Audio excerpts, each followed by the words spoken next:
Okay, good evening everybody and welcome to the public lecture series of this Cardiff School of Planning and Geography.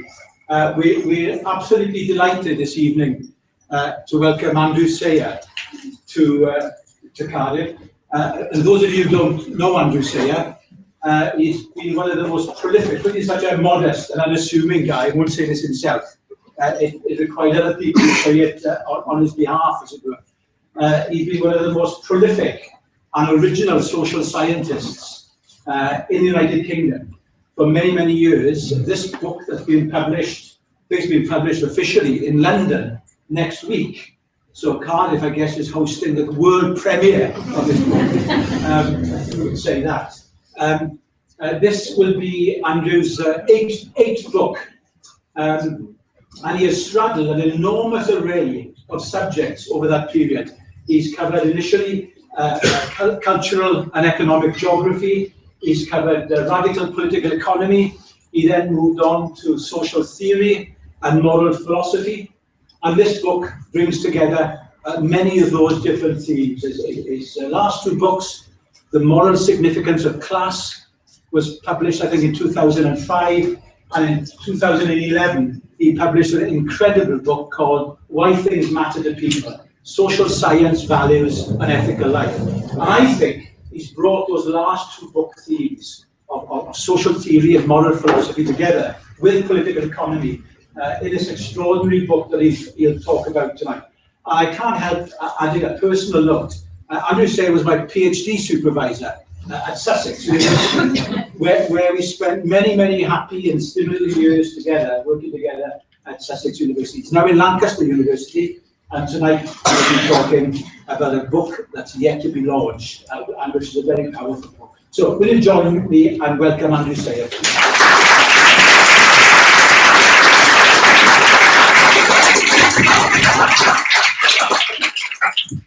Thank you, everybody. The boy's done well, hasn't he? And let me apologise first that the book is not actually for sale. That's happening next week, next Tuesday, in fact. We're so ahead of the game here that can't do anything about that. And it's a great honour to be here. I love coming to South Wales, and I've never been overbooked before. I've been underbooked many, many times. I love coming to South Wales, not only because it's such a warm welcome in the valleys, as they say, and all that cliche, but it's true, but also because I sense there's a kind of different political atmosphere when I come here, and it's kind of further removed even from the bit of Northern England that I live in, from the mainstream sort of political values that you sense all around you, and I sense it's still, and I hope I'm not romanticising here, more of a sense of opposition to that mainstream. And I came up with this title before I wrote the book, 6 or 7 years ago, and when I ran it past friends, they all said, yeah, go for it, write a book on it. And it's so obvious that many people who you might not think of as political were appalled at what was happening to our societies, the way in which inequalities were widening, and what damage that was doing to the fabric of society, the way that those at the bottom were being stigmatized while money was and privileges were being thrown to those at the top. And so many people are absolutely enraged by the suggestion that the welfare state is to blame for our situation in the way that Labour doesn't seem to be willing to contradict that. And I think lots of people are astonished that our leaders, so-called, are doing virtually nothing about climate change. We seem to be sleepwalking to runaway global warming. But that's talking to people who I hang out with, of course. And they're all members of what Owen Jones calls the biggest party in Britain, the shouting at the telly party. And I imagine if I told somebody from the 1%, particularly the higher reaches that it has, doing a book called Why We Can't Afford the Rich, they say, Politics of Envy. Actually, this is not about envy at all. It's a big mistake to envy the rich. This is about the politics of injustice. It's about how our economic system, dominated by the rich, is deeply unjust. It's deeply dysfunctional for our economy. It's a threat to democracy, also because with wealth goes power. It's bad for our well-being, and it's completely unsustainable. Now, I promise not to show too many graphs, but there is one, and many may know this one. This data produced by Thomas Piketty and Associates over the last few years, and it's not that up to date, it only goes up to 2011, but it goes back to the end of the First World War, when, as you can see, the 1%, their income was nearly 20% of the national income. And then in the interval period, it fell, and especially in the post-war boom, the golden era of capitalism, the most successful era of capitalism, also the most equal, when they only got slightly less than 6% of national income at one point. From which point, through the Thatcher years, it's climbed up with the neoliberalism coming in. And yes, it does take a dip after the crash, but all the indications are that it's soaring upwards again. And just to bear that out, it is actually, I guess a lot of people know that wealth is concentrating at the top, but it's hard to appreciate just how fast it's happening. Let me show you this. This is the collective wealth of the 1,000 richest people in the UK from the Sunday Times Richards. And you see 1997, 98 billion.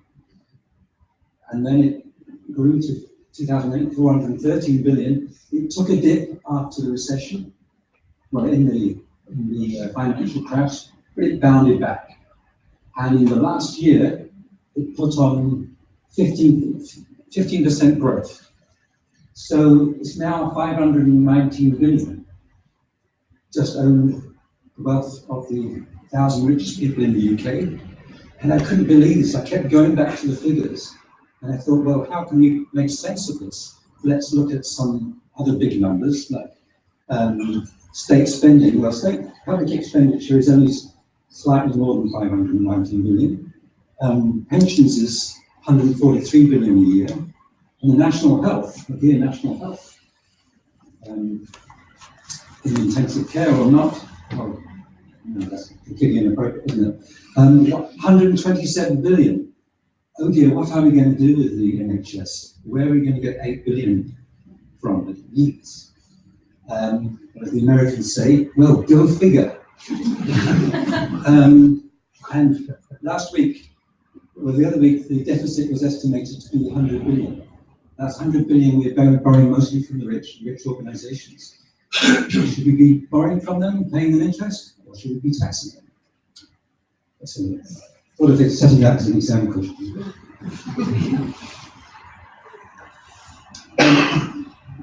The key distinction in the book is an old one. It goes back to the 18th and 19th century, classical political economy, very important in the history of socialist thought, very important in the history of taxation. And this distinction has been forgotten just at the time when unearned income came bounding back in the last 30, 40 years. What do I mean by this? Earned income is conditional upon producing some kinds of goods and services, and not necessarily marketed goods and services. They could be something which isn't marketed, like a school maths lesson, for example. And in getting a job, getting an income, that's conditional on you producing or contributing directly or indirectly to the production of goods and services. I'm not saying that what you get in terms of pay is equal to what you contribute. It's usually not the case, actually. But I am saying it's conditional, and if it's a capitalist firm, they're not going to employ you unless they do something good for their profit. The unearned and extracted income is derived from the ownerships of key assets that other people need, and the most obvious one is land. Land is not something people create, it's already there. If I successfully claim ownership of a portion of land that other people need, I can charge them rent for it. And that's unearned income because I haven't created anything that wasn't there in exchange. So by controlling key assets, and there are other ones besides land, you can extract income from people without contributing goods and services at all. That's unearned income. And it's kind of there in your tax returns. And it's based upon control of key assets that other people need. Okay. And I think we need to recover a lost vocabulary. And the key word here is actually rentiers. I don't mind looking at some French still. Rentiers is just as good, same thing. And those are people who get most or all of their income from unearned income. That is through controlling these assets, which you can charge people for using because they don't control them. And lots of the writers of the last 150 years 200 years were critical of this. Property without function, for example, improperty. Because property with function is property you use for your own use, for your own needs, like your houses. You use them for if you buy another house, say, buy to let in order to rent out to someone else, in order to make money, that's unearned income. You know, the function as an investor, Ruskin on that one. And as we know, Marx didn't do euphemisms. I don't know whether you've been following this news story recently. The New Era estate in London, which is a council estate built in the 1930s, but charitable trust, and it's in the East End and close to the centre, and it's actually got working class tenants, either retired or doing the jobs which keep London going. And it's been recently taken over by a consortium which initially included Richard Benyon, the British MP in House of Parliament, 110 million is supposed to be worth, as they say. That's his pile in Berkshire. And what they're doing is pushing up the rent by about 4 times, roughly 4 times.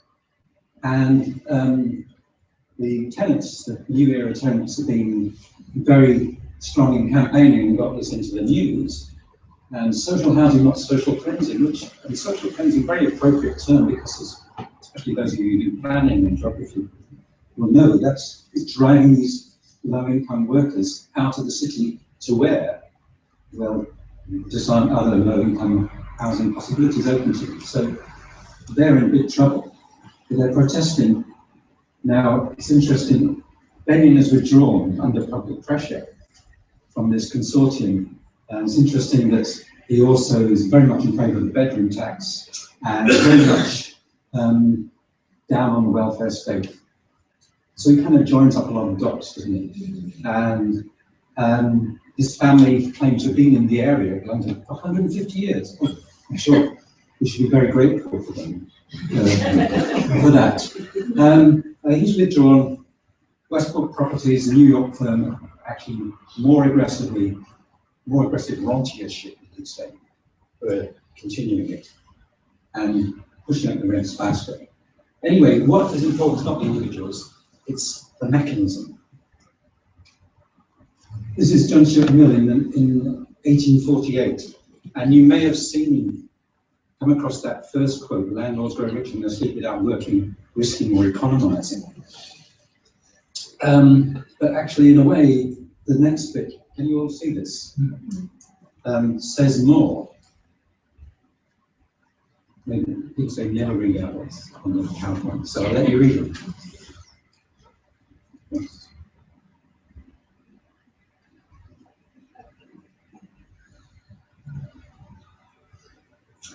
Okay, so to paraphrase it, if I get £10,000 in rent from my buy-to-let properties or something, and I pay for all the maintenance and so on, anything above that is pure rent. And if I've got £10,000, that £10,000 only has value if there's some goods and services I can buy with it. So somebody has to produce that. And the people who produce it are producing a surplus over and above which they can make themselves. And he very nicely puts it, it comes from the fruits of others' labours, which they as other labourers, don't receive. So Mill wasn't the first one to say this. Tom Paine, of course, earlier on, before that, even Adam Smith said, landlords love to sow where they have not reaped. And pretty much the same message from Henry George, the American reformer, anti-rent and so on. And I know it's risky and quite reasonably risky to mention Churchill in South Wales. But he did say one or two good things. And one of them is that he said, rent is a payment not for a service rendered, but for a disservice rendered. Actually, it's quite rare. Okay. And now, just changing the topic slightly, one of the most extraordinary things is the way in which words really matter in economic. When it comes to economic matters, they carry a huge political baggage. And this is something missed almost completely in John Lancaster's latest book on money, the language of money. investment. Who would not want to be called an investor rather than a speculator or a gambler? Who would not want to be called an entrepreneur rather than an activist? These are political terms, and they're contested, but investment is an extraordinary term. It sounds so great, an investor. Well, thanks very much. And it can mean wealth creation. You can picture somebody funding and building a wind farm, a school, a hospital, getting in some new technology which makes life better. Great, of course, how could you not approve? But there's a completely different meaning which has become more common, which is about the wealth which you can get in various ways. Wealth extraction. So we expect to get something on our savings, maybe above the rate of inflation, hopefully, and the trading financial assets. That's called an investment. And somebody comes to say to you, let me invest some of your savings for you, and I'll give you and that means let me give you a gain by something. You've no idea whether this connects to any real investment. It doesn't have to. Sometimes it does. Sometimes you're extracting wealth in a project which is connected to actually creating something new in terms of improving the production of goods and services. Sometimes not. Isn't it amazing how we split between these two meanings? How the second one, how the first one serves as a cover for the second. And we have to ask, where's this coming from, this wealth and this extraction? Where does it come from? It comes from somewhere. And of course, especially in the financial sector, 1 billion from first source is no different from 1 billion from basically gambling. Just 1 billion. Who cares? It does matter to the economy.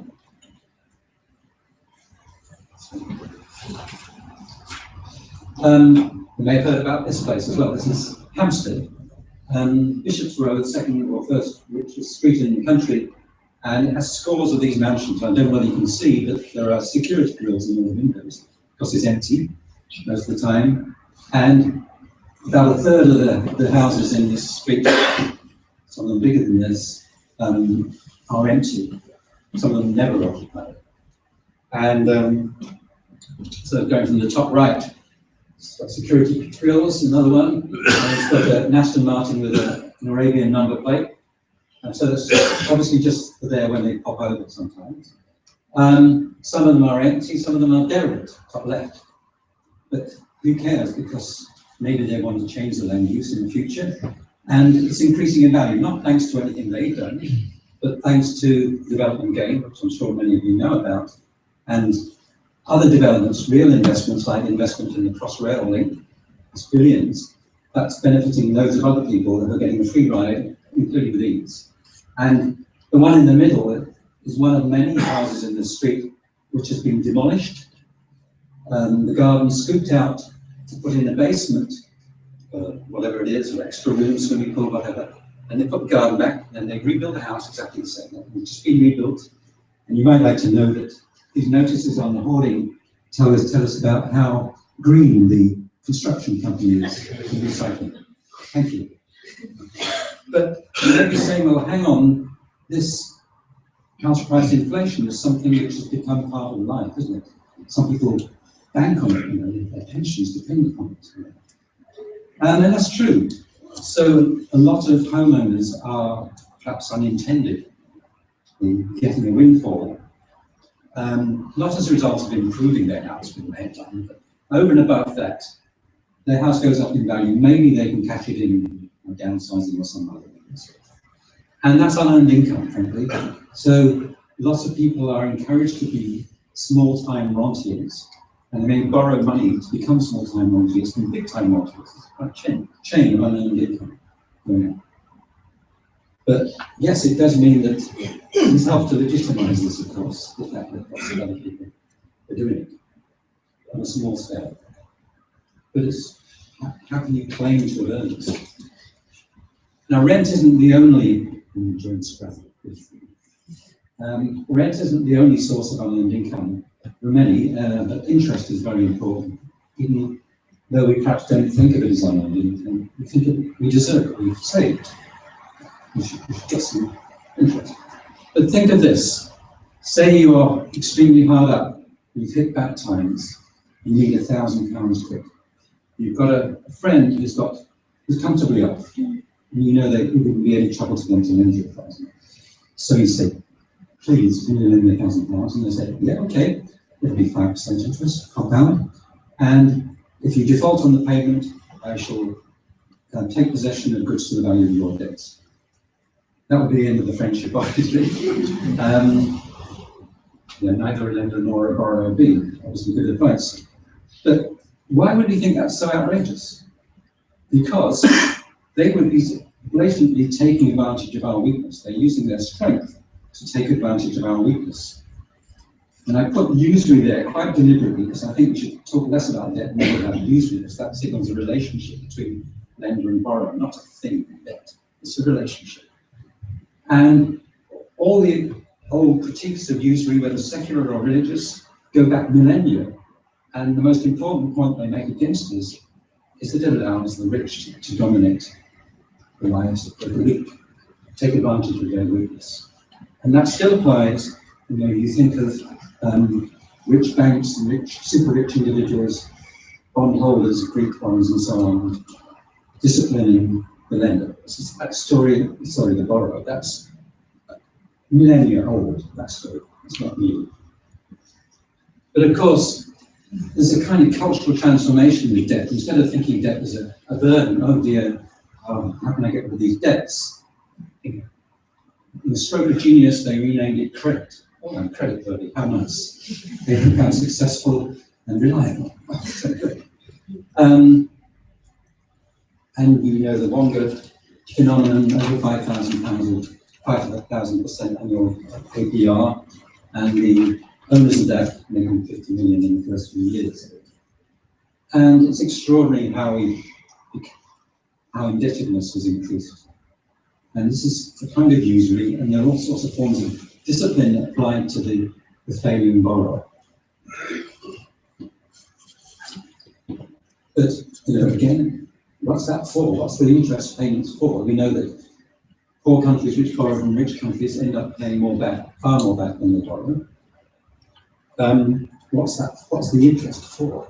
What's the payment for? And this is German data now. Going from left to right, those 10 bars, 10 black, 10 grey, 10 white, sorry. They go from on the left, the poor is 10%, the next 10 poor is 10%, right up to the rich is 10%. Okay, population divided into 10, into households. And the black bars are interest paid to their household, interest they managed to get on their savings. And the white ones are payments out of interest to others. And you can see how this cycles wealth up to the top. It's obvious, really. Most lending is by people who don't have much money. People have a lot of money to people who don't have much. And they pay interest, so not surprisingly, and it's only the 10% who are in surplus. Actually, it's within that. It's mainly the top 1% and the higher reaches of it. So this is an extraordinarily simple mechanism by which wealth goes up.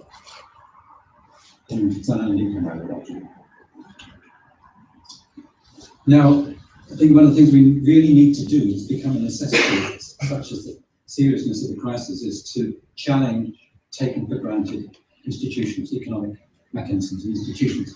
And this is the institution of tradable shares. So you or I, if you've got the money, we can buy, say, some Marks and Spencer shares. And who does the money go to? It doesn't go to Marks and Spencer's, it goes to the previous owner of those shares. May help push up Marks and Spencer's share values, it may not. So I expect dividends, depending on the kind of share, and increasingly shareholders demand more and more, of course. And I expect speculative gains from buying and selling the shares at various the right points of time. All that's unearned income. What's it for? It's not actually likely to fund any real investment. Only if you buy some new shares, yes. But they're a tiny percentage of share deals, tiny, decreasing proportion.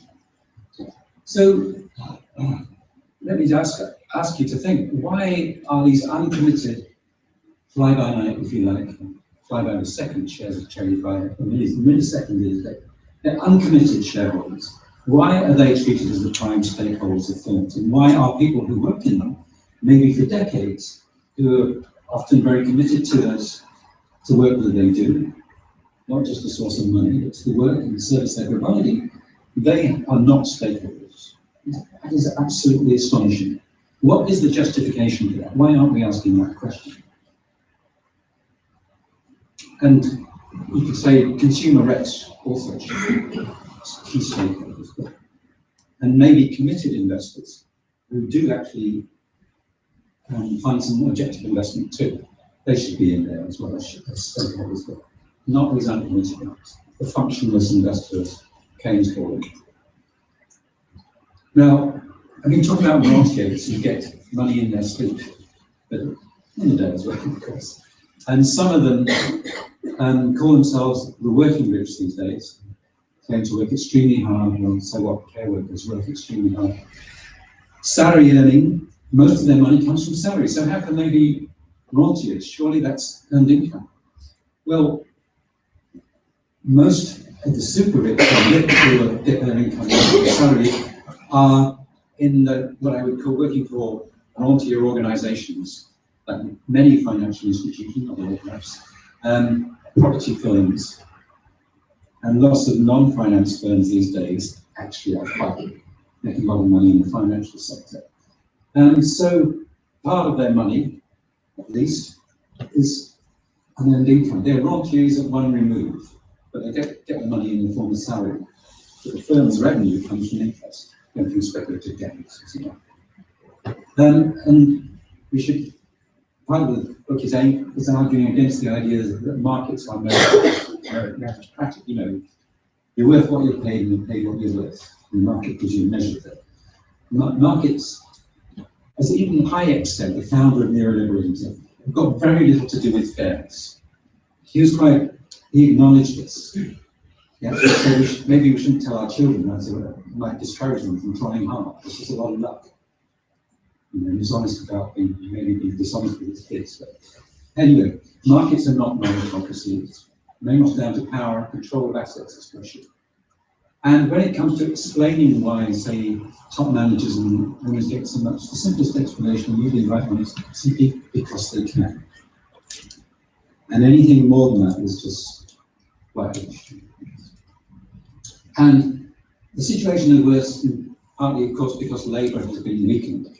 Labour organisations have been weakened, anti-trade union legislation, industries running away to countries with cheaper labour and so on.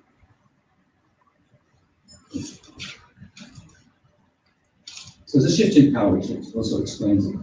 But the working rich, that's a concept which is bandied about a lot to justify what's going on. We should question it. Okay. Now you may be saying, well, some of the rich are surely deserving. Steve Jobs was his income was 8.3 billion. It's his wealth story. And James Dyson, 1.45 billion. How do we get our heads around those numbers? Well, if you were paid £1 a second, it would take you 88 years to get to 1.45 billion. If you were paid $1 a second, it would take you 266 years to get to Steve Jobs' wealth.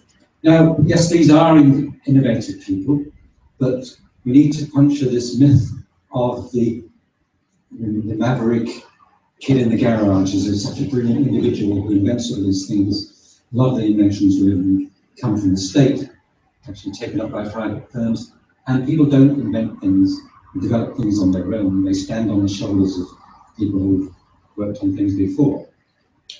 They work in teams of mostly unacknowledged contributors, and the whole workforce is from the young kids producing tablet computers in China through to the design specialists. And yet they are, exceptional people perhaps, and perhaps they should have more. But the reason why they get so much is primarily to do with ownership.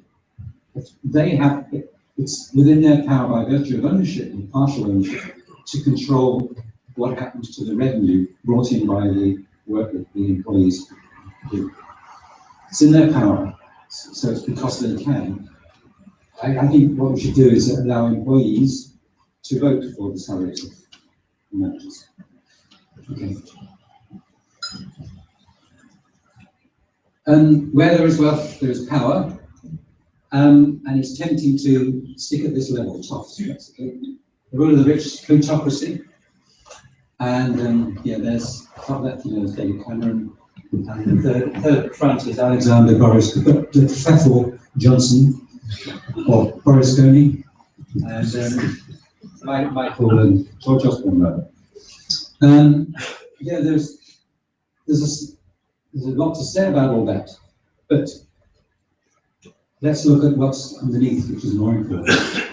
First of all, there's a kind of structural power where rich individuals and organizations control the commanding heights of the economy. They control particularly the financial heights. This is why the financial sector have escaped certainly being imprisoned and also being restricted much in the aftermath of the crisis. But there's a whole lattice, which I try to explain in the book, of networks between lobbyists, think tanks, there's consultancy jobs for politicians and so on. So-called researchers who are donated to ministers by leading companies which help to draft legislation, including accountancy firms specialising in tax avoidance. And Labour Party employs somebody called Chris Walsh, I think, in Oxford, who's a tax avoidance specialist. So he's advising their boards. Nice to know. Political donations, so important. It's argued in the States by Neil Ferguson, who wrote that Inside Job book, which I recommend, that the two political parties now have to be pretty much the same on economic policy. All they differ on is social and cultural policy. Why? Because the only way they can get funding is to get funding from big business. And so, Goldman Sachs and Microsoft will be funding, and Google will fund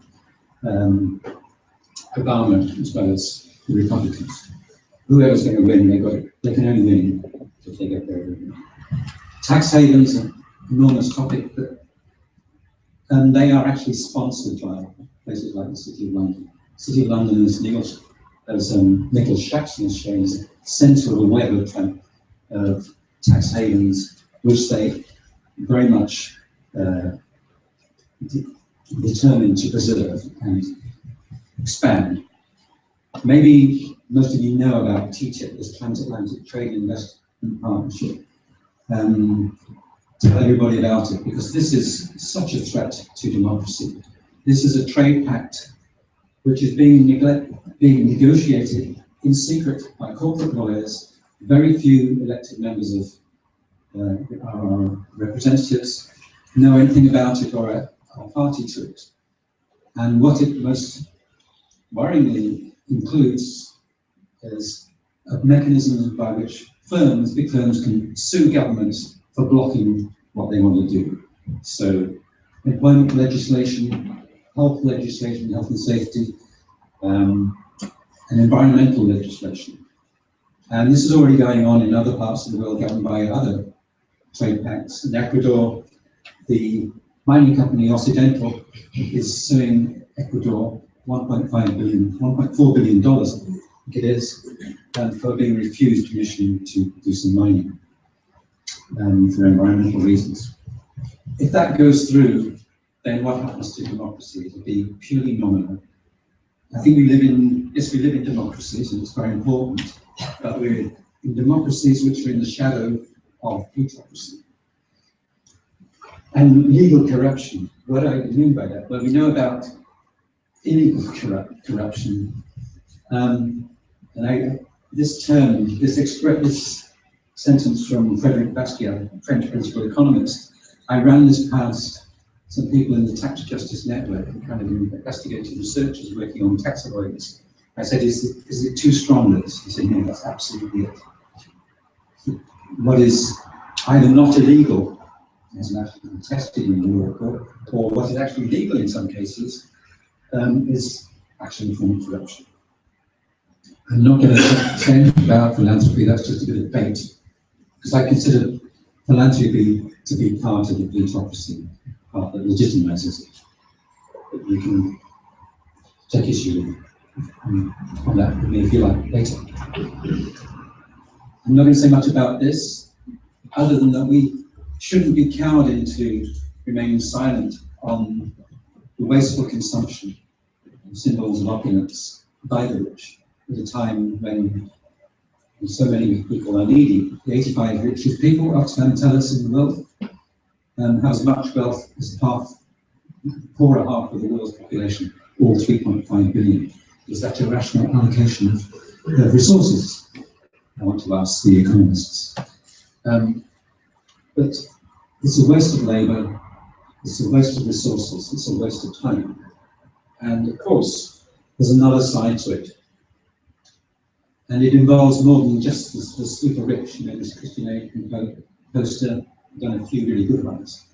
And yes, this is important. Our carbon emissions are important, and not just the rich, but many of the people, most of us in this room, I imagine. And can we afford our lifestyle? Well, we can't really, can we?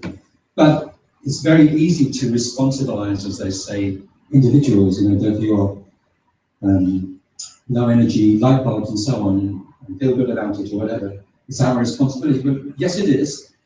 But as Mike Berners-Lee, some very good books on climate change argues, what's happening is that if we're at the addicts when it comes to carbon, we're addicted to high carbon consumption, and we're being told to get off our addiction, while the dealers, the energy companies, are being boosted by the government and funded by the government. And of course, they're huge firms, they have immense power. And 1/6 of our pensions are they are private pensions, or those who have private pensions, I should say, which is just over half the population. 1/6 of those private pensions are invested in BP. So they have clout. But I think I can do anything about it. Can you read the caption on this photo? It's great. This is a board meeting. Can you read over there? Over there? You can see it? No, they can't see over there. This is a board meeting, and the chair is summing up. And so, while the end of the world scenario will be rife with unimaginable horrors, we believe that the pre-end period will be filled with unprecedented opportunities for profits. Well, I mean, that's completely on the nail, isn't it? And what you might be thinking so far, all this stuff about unearned income, it's payback time. That's the big message. And what we need is growth with redistribution from the rich to the rest of us. Well, yes, but for the fact that all those issues are completely trumped by global warming, which is a more pressing issue. Maybe we can come out of the economic crisis, but unless we do something about global warming, then we're really in trouble. And irreversible trouble, possibly. And I call this the diabolical double crisis of economy and climate, because the apparent solution to the economic problem is the resumption of growth with some redistribution. Hard to get that growth. Then everything will be all right. Well, no, resumption of growth will boost consumption, particularly in rich countries probably, particularly of unsustainable consumption. But on the other hand, so that will precipitate a climate disaster. On the other hand, actually reducing consumption, at least amongst the better off, in order to reduce carbon emissions, and I don't believe in green growth as a possibility. I believe you can have 2%, 3% compound growth forever and cut carbon emissions at some time. It's ridiculous. So this is a really inconvenient truth, yes, and for people like me who come to the earth. University professors are in the top 10%, 5%, so I have to admit it. Not the 1%, though. There's not many of them.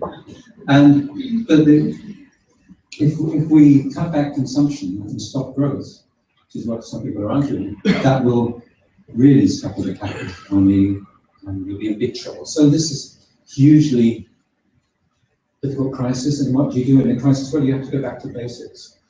And one basic way of thinking is this: how much can each person in the world emit in terms of carbon emissions? Where you take the capacity of the Earth to absorb CO2, and it's about half the CO2 we're pumping out at the moment. And divide by the world's population, then you get a figure per person. And anybody who's richer than that, or emitting more, has got to come down to the sustainable level, and anybody who's below it can move up to it. That's contraction and convergence. And I think we definitely need it, obviously, between rich countries and poor countries, but we also need it between countries. And that will be good not only for climate, but for more equal, more socially just societies. So, equalization. But that's very difficult to imagine. It's hard to imagine how we could ever politically achieve this. But unless we do it, frankly, we're promising our children runaway global warming, and what goes with that. So we're in this crisis, and what you have to do in a crisis is go back to basics. And this sounds hopelessly idealistic, but on the other hand, it's hopelessly idealistic to think that something will turn up and rescue us, and some miracle technology and so on. And we have to ask, what is an economy for? An economy is for provisioning people with the wherewithal to live well. That's the point of the economy. The economy is there to serve us, not vice versa, which is what a neoliberal economy is, what a capitalist economy is. And a neoliberal university is to serve the economy, and so on. And it should be fair, socially just. It should promote well-being. We have to think about what is well-being. Is it just consuming more stuff? It has to be sustainable, ecologically, environmentally sustainable. And we got to ask questions like, well, what is wealth? And I don't think it's kind of poetic indulgence to take Ruskin's suggestion that the only wealth is life. Life in all its richness, I think it has to say. Life is things like, obviously, well, being able to live with security without the threat of violence of any kind, being able to develop your capacities and so on, and being able to take part in the running of the community if you want to, and so on. It's social animals. What kind of beings are we? We're social beings. We need each other. We also need some autonomy. We need to negotiate that. And we need to think about things like competition. Well, competition can be good, yes, it can raise standards. And it can also produce a race to the bottom. A drive to climb up the greasy pole of league table rankings, you know all about that. That becomes the point of life, to get higher up the league tables. You've got to rethink these things. What is life about? There's a cultural side to this, and there's an ethical side. And the good news, if there's some good news coming, but the good news, many of you will know, particularly from reading the work of Richard Laird on happiness and the work of the Richard Wilkinson and Kate Piketty in the Spirit Level book, that actually, above a certain threshold, meeting basic needs and so on, people don't become happier with more and more stuff to consume, more and more income. Other things matter more, like friendships and feeling recognised and supported and enabled and all that kind of thing, and contributing. And that threshold is actually higher than many people have. Some people haven't achieved that in this country. But it's not only about the threshold, it's about the kind of society that we live in. Is it one which drives us to regard ourselves as competitors with the next person, it's me or them, sharp elbows and so on? Or is it one where we actually flourish by cooperating? You've got to think about all those things quickly. So it implies different ways of life. One where getting the latest stuff, the new stuff isn't the main point. And if you want more basic suggestions, more specific suggestions, I'm just going to put these up. Sometimes I haven't got time to talk about them, but I thought it'd be best, if you're thinking, oh, don't give me this waffle about well-being, give me some policies. these are the kind of things. And some of them actually could be agreed upon by quite a number of people, I think. Actually, most of the 99% need not be hit by the wealth tax. Remember those figures I gave you on the wealth of 1,000 richest people.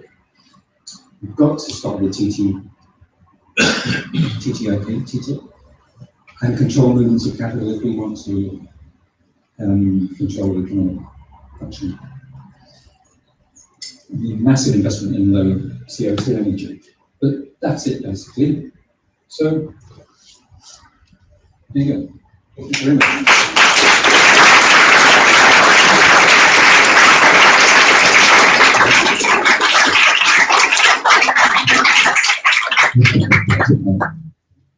We've got time for some questions and comments now. So we're going to kick us off, please. Switch this up. Please. Thanks, Andrew. This has been a very interesting and a very provocative introduction to your book. And we'll join Wilkinson and Pickett and Piketty's book and various other writers as something we must really read. And I have just recently read Piketty's book, and I cheated, I have to say. It's about 800 pages long, so I read an executive summary of about 30 pages, and it's really worth and really understandable, and I strongly recommend it to everybody in this room. I'm not sure I'd buy the big book. Anyway, it seems to me as if you and Piketty have ended up in the same place, that is, in terms of trying to control the rich. We need to do something about inheritance taxes, we need to do something about wealth tax, and we need to use that income, or the revenue that's gained from those taxes, in socially worthwhile manners. We don't have the governance to be able to do that, either on a national or an international scale. How do we achieve that governance? That's, it seems to me, is one of the operationalizing steps that we need to take to get that, obtain that governance. Have you any suggestions about that? You start? Yeah. You mind if I take that one on its own first, so otherwise I'll forget. Yeah, I think Piketty's work is very important.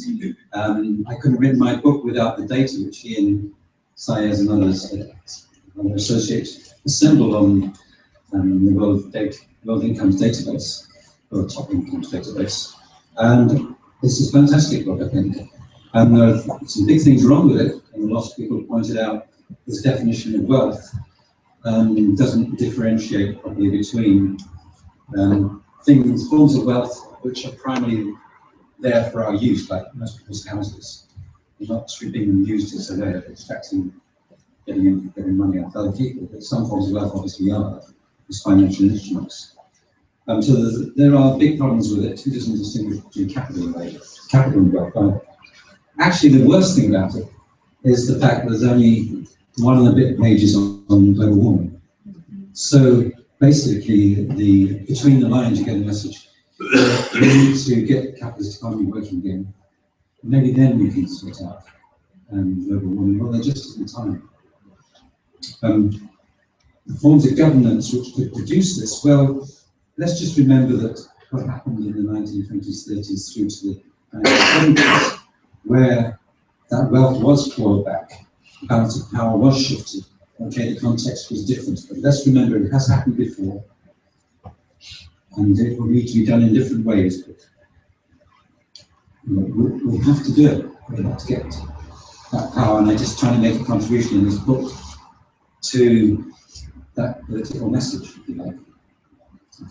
Please. My name's David Clubb, and I run the representative body, the trade body for renewable energy in Wales. So I was delighted to see your focus on climate change as an issue of social and global justice, and I wholeheartedly endorse your position, which is that we should be fully investing in low carbon energy sources. I spent a lot of my time advocating that. I was intrigued by your comment at the very beginning of your presentation, where you said it's a mistake to envy the rich. If we look at the 1,000 wealthiest from your figures, I think on average each of them would have about £500 million. So I think it would be kind of understandable that many people would envy that wealth. And of course, if we're going to have this public discourse with the usual suspects, by which I mean right-wing politicians and the right-wing press, and they'll say that's the politics of envy, that would be the standard response. So I wonder if you could elaborate on why it would be a mistake to envy the rich, because if we're carrying this message, that's the argument we need to bring. Thank you, and I'm really glad you asked that. Why is it a mistake to envy the rich? Well, particularly when you discover the sources of their income. And there's been a massive shift from income going to labour to income going to capital over the last 30 years in many, many countries. And you realise how much that is simply based upon power, rather than based upon some kind of merit or contribution.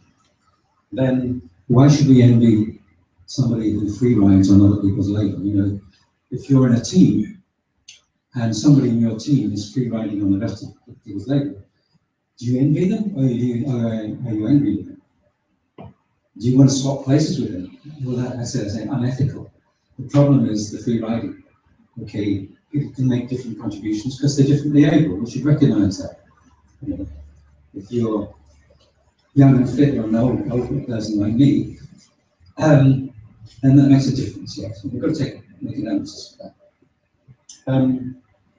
So another problem with envying the rich is it encourages emulation in those below them. But it's not like somebody who's learned to play the piano and wants to emulate brilliant pianists.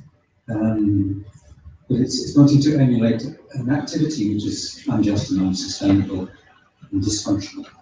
And that's just a mistake. But it's also a mistake at the level of ethics and values, I think. And I've written about this before, but when it comes to well-being, we need to be a bit less, a bit more assertive about getting into a public debate. What is well-being? Is it achievement alone versus everyone else? Is it your promotion versus everyone else, and so on?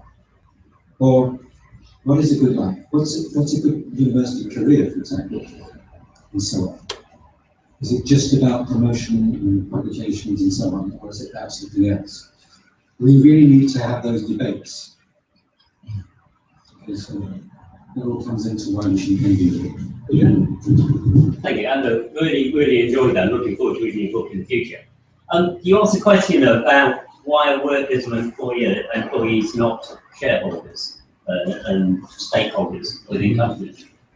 Before working in Sequan, I used to be a director of a fairly large consultancy company, pan-European, fairly large turnover. We were employee owned. At the time, we were employee owned. It was almost impossible to get staff to become shareholders as stakeholders in their company. And it's not unique to any one company. This is a classic challenge from them. And I was wondering if you had any reflections on that, because sometimes it's about people's attitudes towards things. Perhaps they're not into economy just for wealth and so forth, it's about well-being. But how do you overcome that challenge? Well, I think it's important to see where that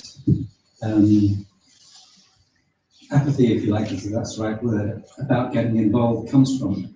And part of the book and other work that I and other people have done, particularly around class, is about how people's dispositions and aspirations are shaped by their upbringing.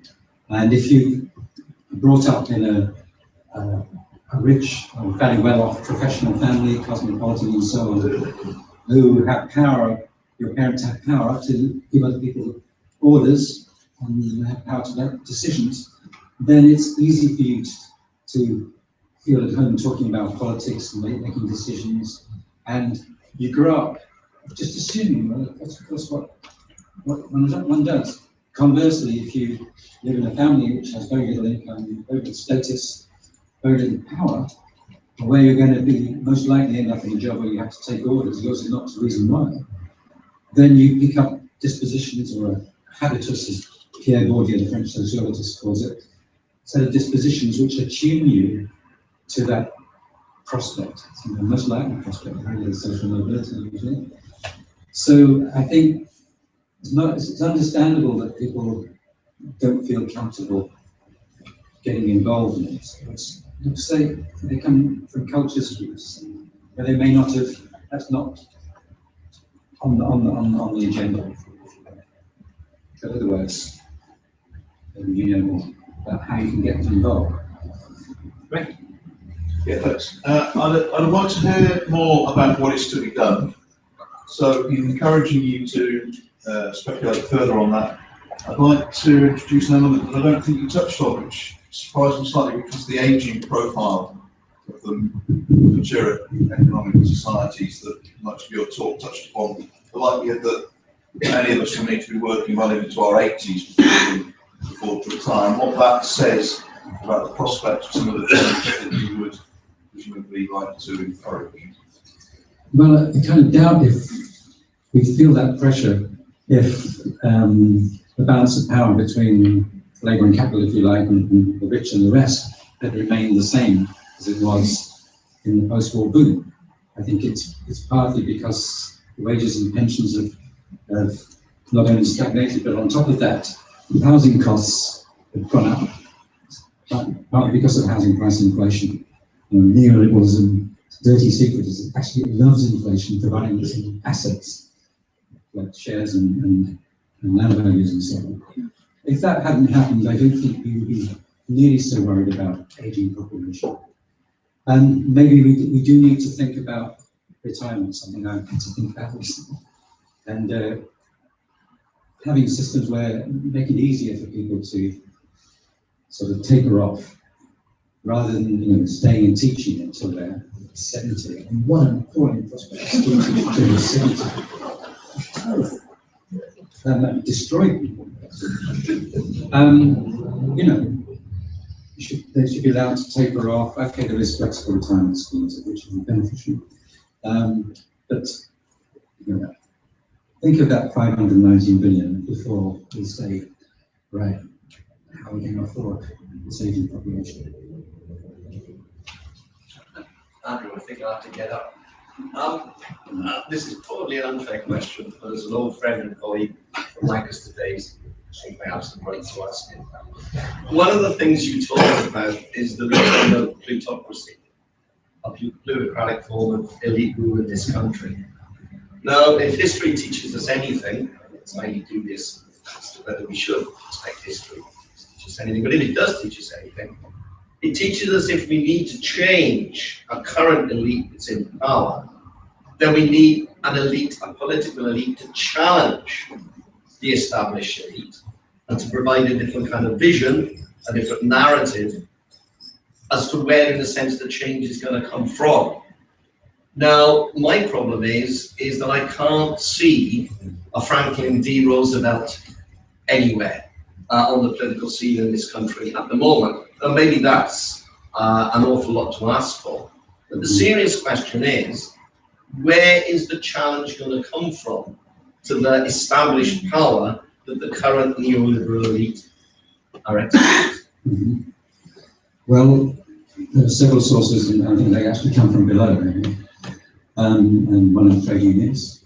Another is actually, in terms of political parties, I think that if you look at the Green New Deal, Green Party's Green New Deal, it's very good on many fronts, including financial institutions and financial reform. But you shouldn't just think in terms of parties and unions. I mean, one of the biggest things we need to rethink is the importance of care in society, the importance of ensuring that carers are supported financially so they can care, and rather than seeing care as a nuisance which interrupts people's employment. Everybody needs care, it's universal. And the point of an economy, first of all, should be to care for its members. And so social movements around those kinds of things, that case would be mainly feminist politics, are really important. But, I think it's really important that in the next year or two, that we protect democracy first from TTIP and such like things, so that we've got power some power to challenge plutocracy. But I don't have the answers. I don't provide a manifesto. I provide a few suggestions, and lots of other people have got many more suggestions. Hi, can I just ask, many of the changes that you talked about in terms of the structure of wealth and kind of inequality has been caused by my assumption, to talk about it in the report, not saying anything else that I'm looking at yet, it's been caused by the rise of a particular kind of finance capital in this country and how finance has become particularly dominant in the economy. I think just before the recession hit, we said that of the top 100 FT 100 companies, 80% of the profit came from finance, insurance, and mining. But finance was nearly a third of it, and then 8% of actual outputs. If we want to change this, we obviously need to in a sense, break the dominance of finance, because that's been one of the engines of inequality, driving accumulation at the top. So doesn't part of that involve, to some degree, putting some aspects of the financial system under some form of democratic control? Absolutely, and particularly banks should be democratically accountable, and they should be made to engage in what Adam Smith called productive lending, as opposed to consumptive lending on existing assets. But there are some things which are happening which are recognised as dysfunctional even by certain members of the financial elite at Ed Turner, who is in the Financial Services Authority and connection with the Bank of England. Top people in finance, some of them are quite candid about recognising the dysfunctional nature of it. A lot of the products are socially worthless. And they realise that this kind of accumulation is unsustainable. It's basically betting on the future of unsustainable growth. So the only way you can pay off this huge amount of debt is through, you either write it off or you pay it off by ever more growth. And that's not going to happen. But, where was that? So it's dysfunctional even from the point of view of the capitalist economy. Patrick Collinson, the Guardian journalist, put it very sarcastically but nicely. Said, "How are the wizards of Silicon Valley and the engineers of Germany producing their high technology must envy the British, where it's imagined that picking up the rent is wealth creation." Oleg? Thank you very much for your fascinating and thought-provoking talk. I think I very much share the general ethics of your lecture, but I was still wondering whether you put too much blame on people rather than on the system. Because you're talking about the rich, rentiers, people who buy to rent, and so on and so forth. You know, these people who still live in certain boxes in a particular structural environment, and they are themselves, to some extent, victims of this particular environment. When we talk about classical thinkers in political economy, they blamed the structure, the capitalism, as much as the elite of the capitalist system. Because, you know, when you talk about people who buy to rent, you know, they do this because they want to earn money for instead of their retirement, pensions and so on and so forth. So, to what extent we can blame people rather than we need to speak about changing the matrix within which this rich exists?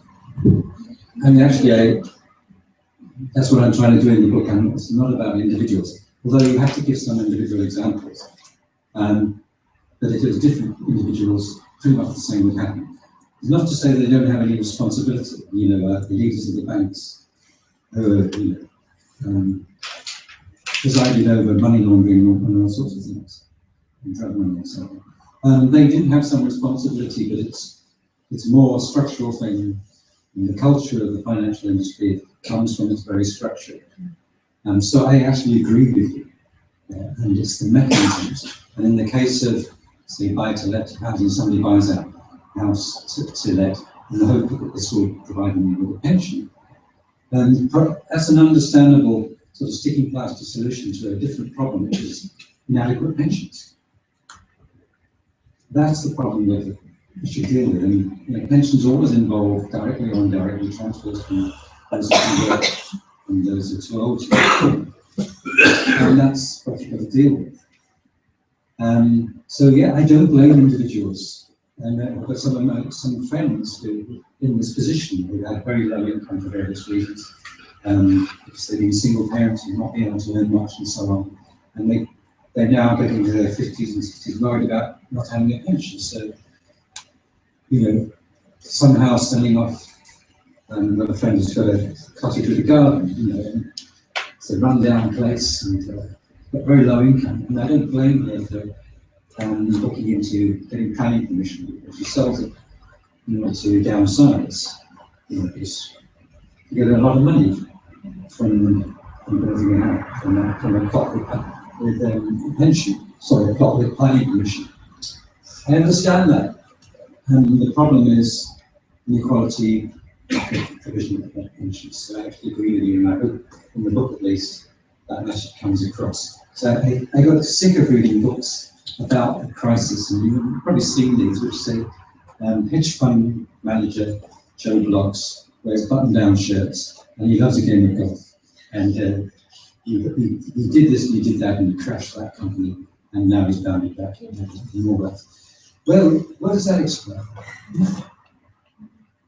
And yeah, you need the analysis of the mechanisms. Hi, thanks for talking. You seem to be saying that you can't afford growth anymore. The planet can't afford growth. And as far as I'm aware, growth is central to capitalism. So are you then saying that we should no longer have a capitalist system, or do you think that we can sort of a reformed type of capitalism doesn't need growth, or a bit of growth, or sort of in the biggest sense? What do you think? Well, in a way, no, you can't afford capitalism. And may have to work with a strongly regulated form of capitalism. But this dependency on growth is so damaging. I want to qualify what I said about growth, because obviously in certain sectors and for certain people you need growth. You need huge growth in low carbon energy, huge growth in insulation, obviously, and some people need more income. We need huge growth in many areas, including parts of Southwest. But we have to stop capping things. Surely it's not necessarily about economic growth based on resources, but on other possibilities like cultural growth, intellectual growth, where our opportunities are, and where they're virtually unlimited as a species. Our potential is just unmatchable, and we can do it. Yeah. Yeah, I was just going to say that too. I mean, when we're talking about growth, if we actually factor in real environmental costs, real costs of communities, real costs in terms of social justice, then we can have a different kind of growth, which allows for low carbon growth, but not necessarily the kind of unfettered growth for the 1%. Yeah. But can that happen within a capitalist global economy? If it's democratically regulated, then to some degree, but particularly with regard to climate, it's still problematic. Can I just add one thing? I'm your supervisor. But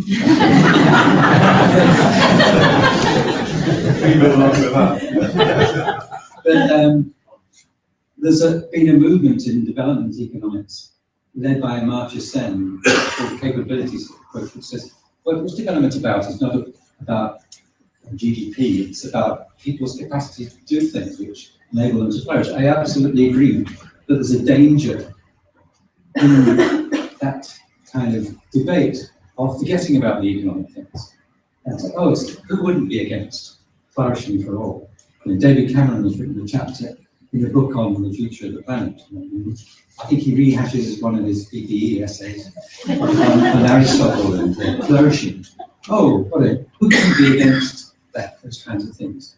And meanwhile, the energy companies just carry on. Yes, we're all in favour of flourishing, I am, but let's take it seriously, and let's keep the economic in mind, so it's not a distraction from dealing with the economic threats. Just a sec, please. Yeah. Just want to ask you a quick question.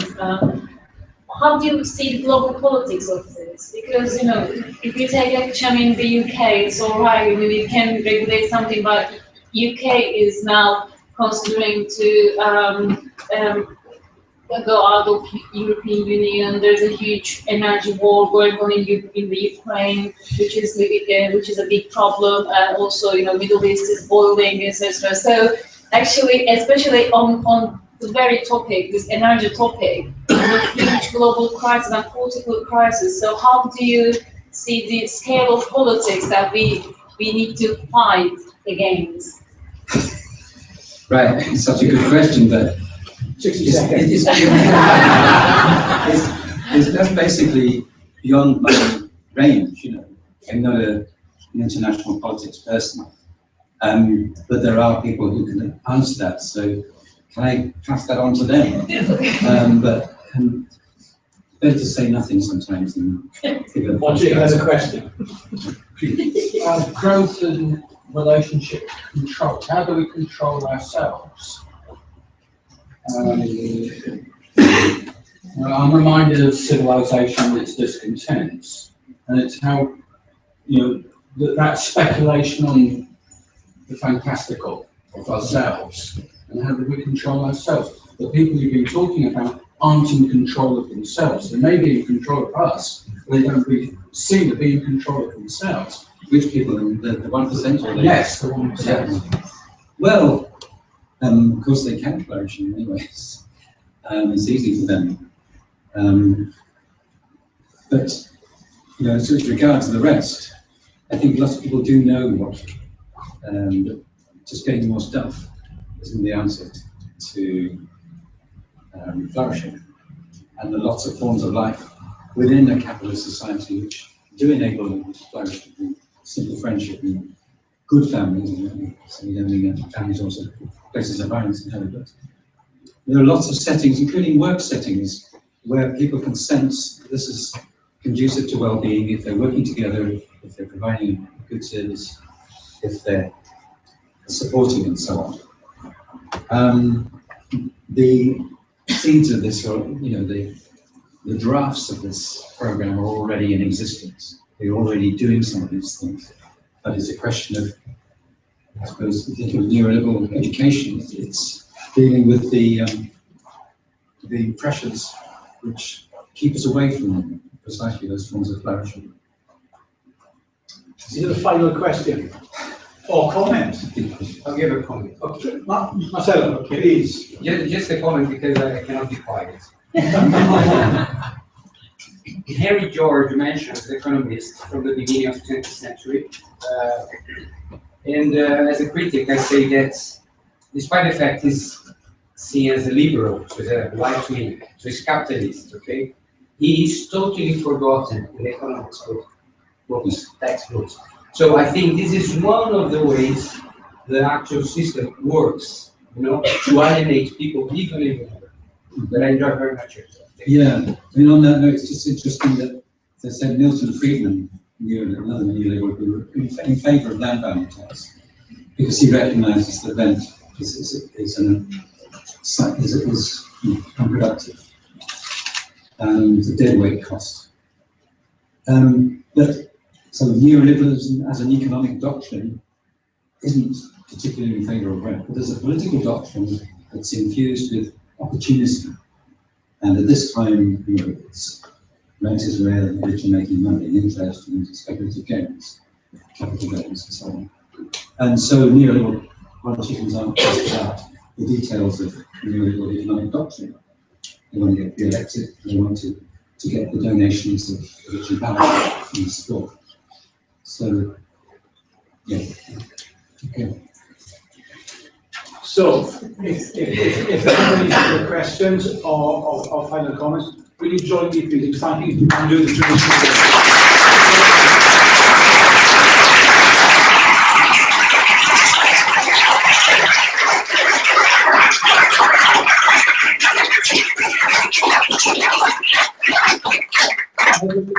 Drinks. time or the information. Thank you very much. Thanks, everybody.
Yeah.